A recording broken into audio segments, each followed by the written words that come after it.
say yes when every part of your body wanted to say no? Oh, definitely. Or you like feel bad, so you say yes, but you're already super overwhelmed. Yep. Or maybe you apologize for something that you knew wasn't your fault. Or maybe you put everybody else's needs above your own. Or maybe you convinced yourself that if you said no, that actually makes you selfish.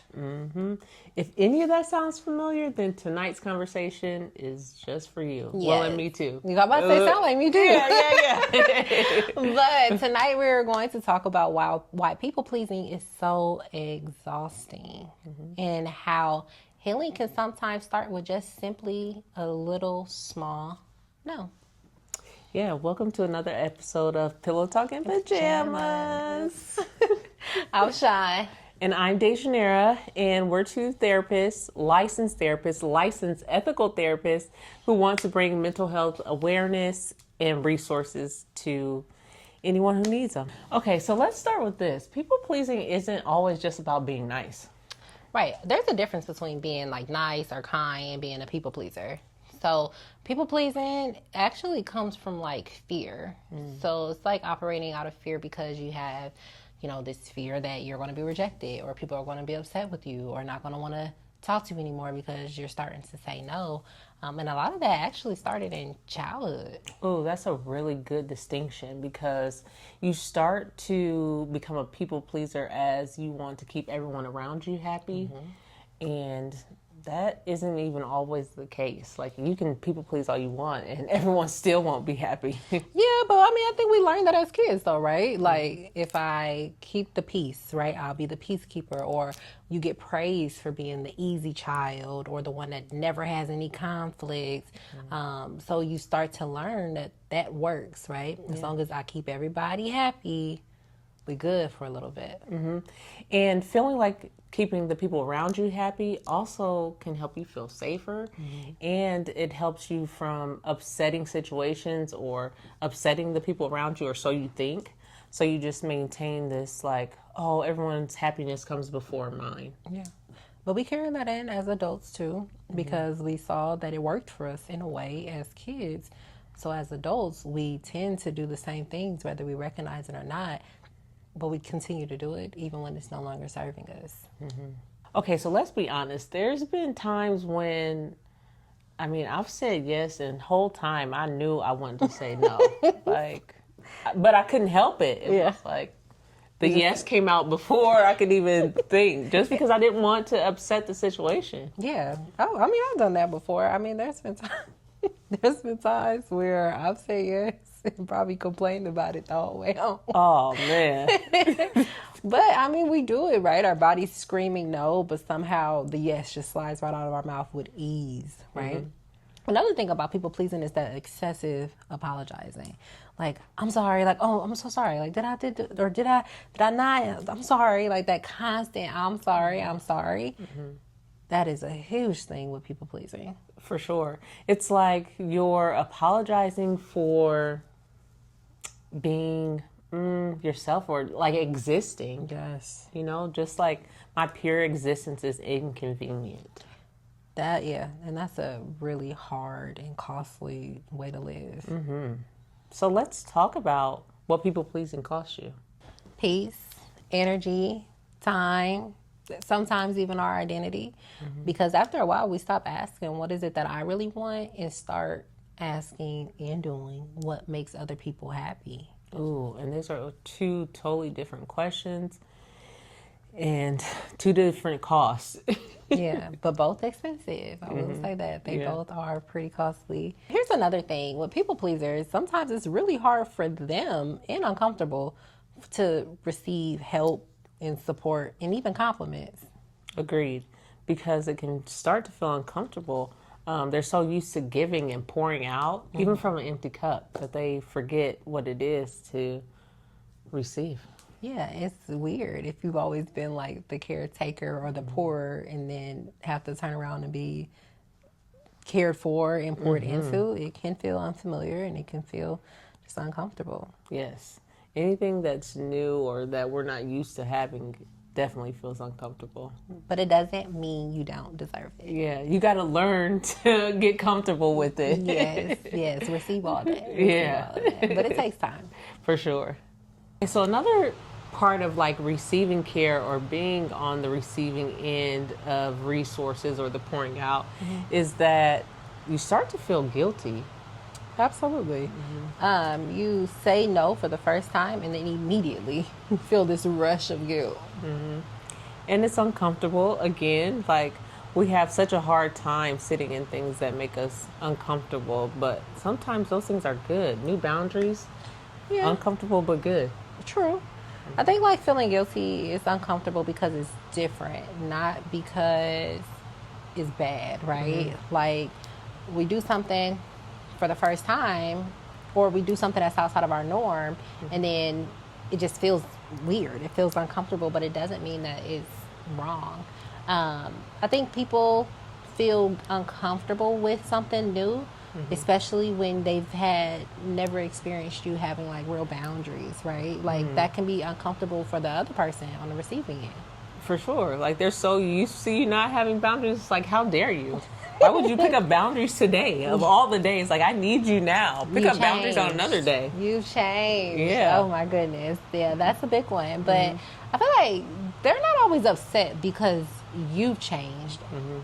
A lot of times they're upset because the boundaries that you set in place changes their access to you. Ooh, that's a good one. Yeah, and so then on the receiving end, that can be uncomfortable. But it is what it is.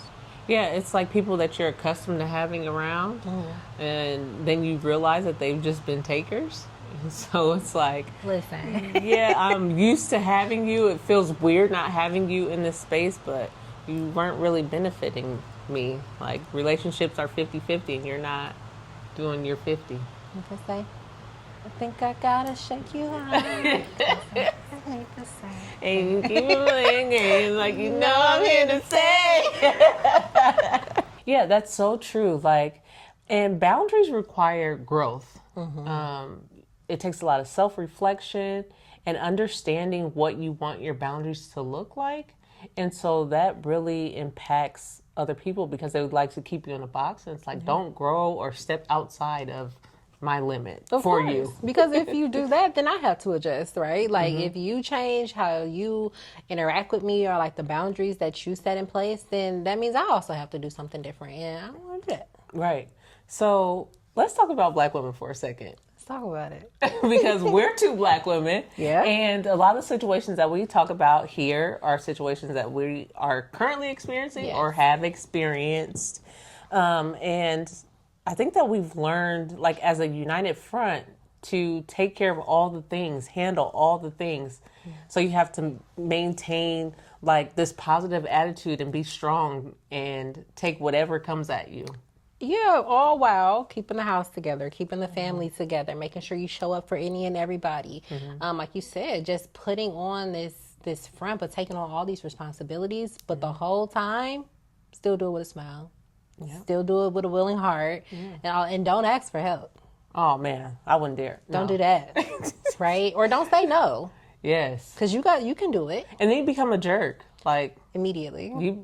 No, because I know that you have the capacity for it, or I know that not the capacity. There's a difference. I know that you have the time for it, because there's been so many times where people will be like, "Oh, you off work, like so you can do this task." That does not mean.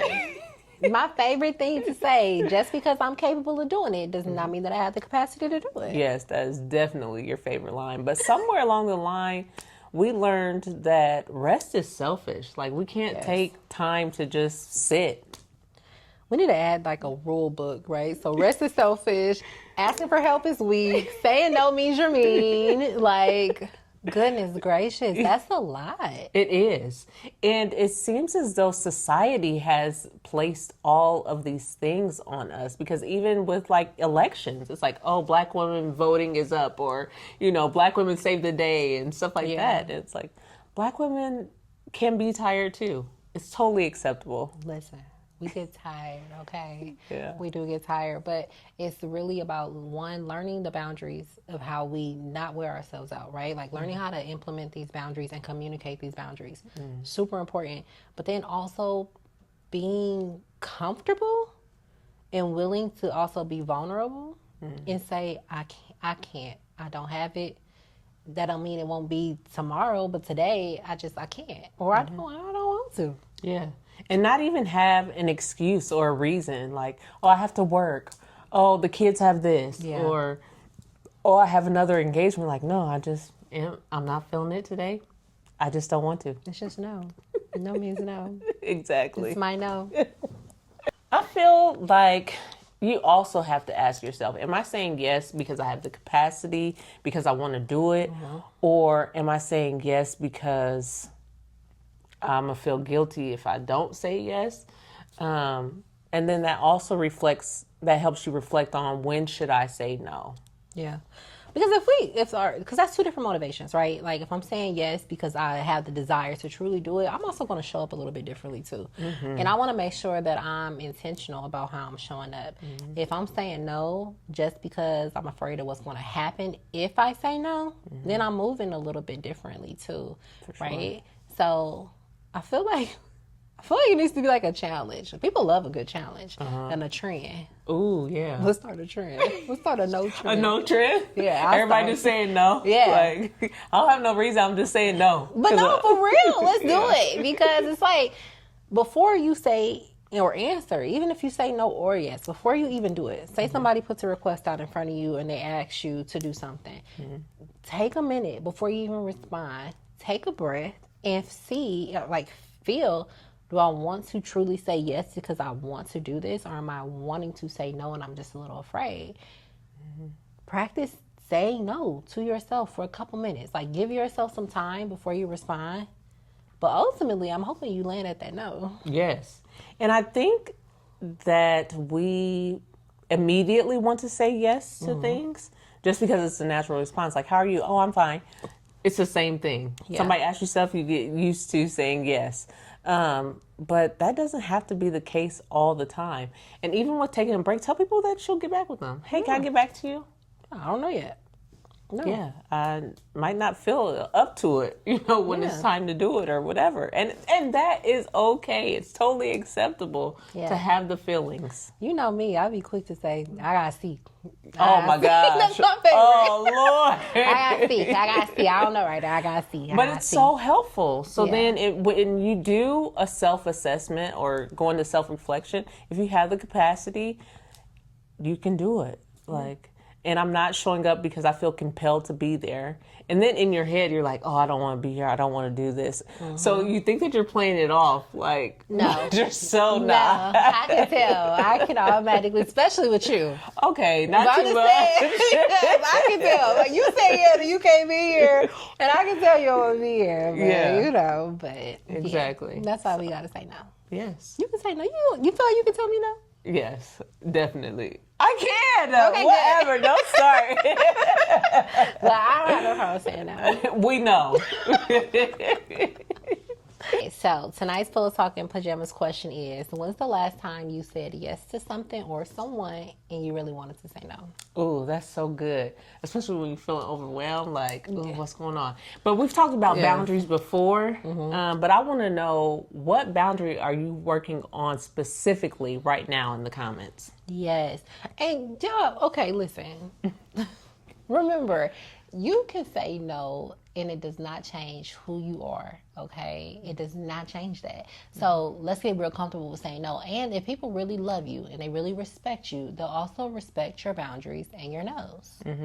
Because healing really starts with a simple word. No.